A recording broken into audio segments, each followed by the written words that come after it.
The Galactic Council chamber fell silent as Human Ambassador Sarah Mitchell took her seat. Around the circular table sat representatives from 17 species, each one with centuries of diplomatic experience, each one schooled in the intricate, Byzantine protocols of interstellar politics. Sarah had arrived on Earth Station that morning. It was her first day.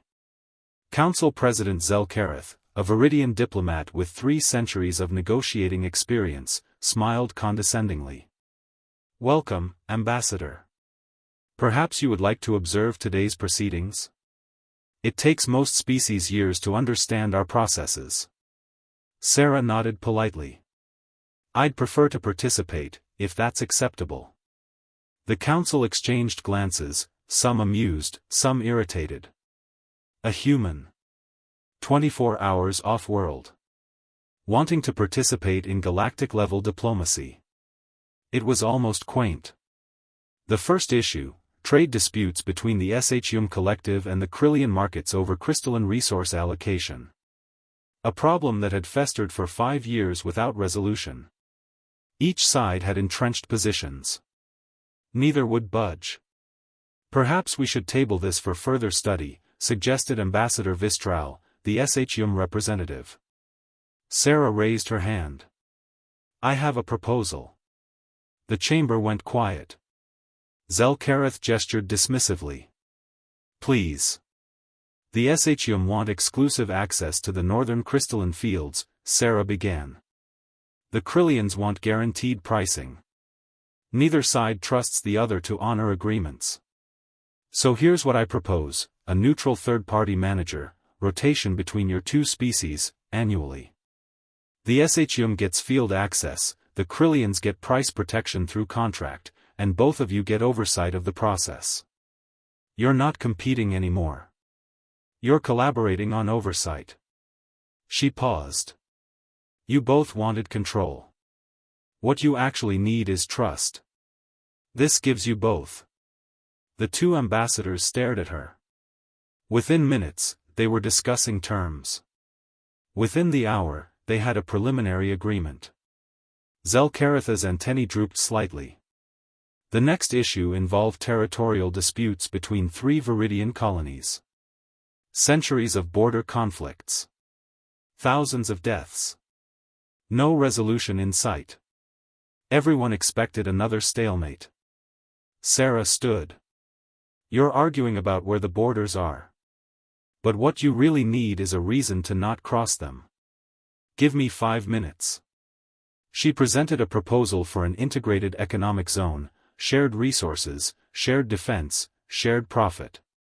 The borders became irrelevant because cooperation was more profitable than conflict. The Viridian representatives left the chamber to consult with their leadership. They returned an hour later with a framework agreement. By midday, Sarah had mediated 4 disputes. By late afternoon, 8. The council members began watching her closely, trying to understand her methodology. Zelkareth finally approached her during a break. "How are you doing this?" the Viridian demanded. "You've been here for hours. We've spent decades on some of these issues." Sarah smiled. "On Earth, we have a saying, diplomacy is warfare by other means. We've been at war for our entire evolutionary history, against nature, against each other, against extinction. We've learned that real conflict resolution isn't about winning. It's about making sure both sides survive." "Elaborate," Zelkareth commanded. "You all think politically," Sarah explained. "You calculate power, advantage, dominance. But on a death world, you learn something different. When resources are scarce and danger is constant, you either find ways to work together or you all die. Politics is secondary to survival." She gestured around the chamber. "Your entire system assumes scarcity and competition.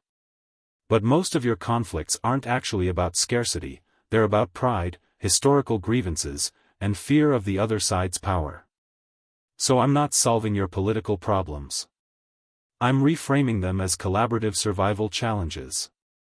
And suddenly, compromise becomes the obvious answer. Zelkaritha's 3 eyes widened as understanding dawned. You are approaching diplomacy like warfare strategy. Exactly, Sarah confirmed. On Earth, we learned that the best generals aren't the ones who win battles. They're the ones who make battles unnecessary. I'm just applying those principles.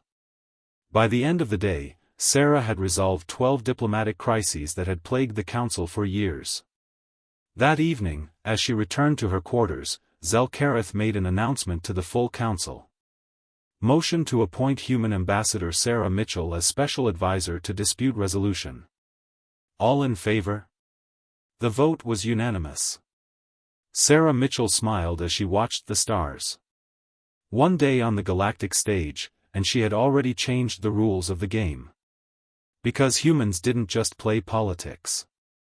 They survived it.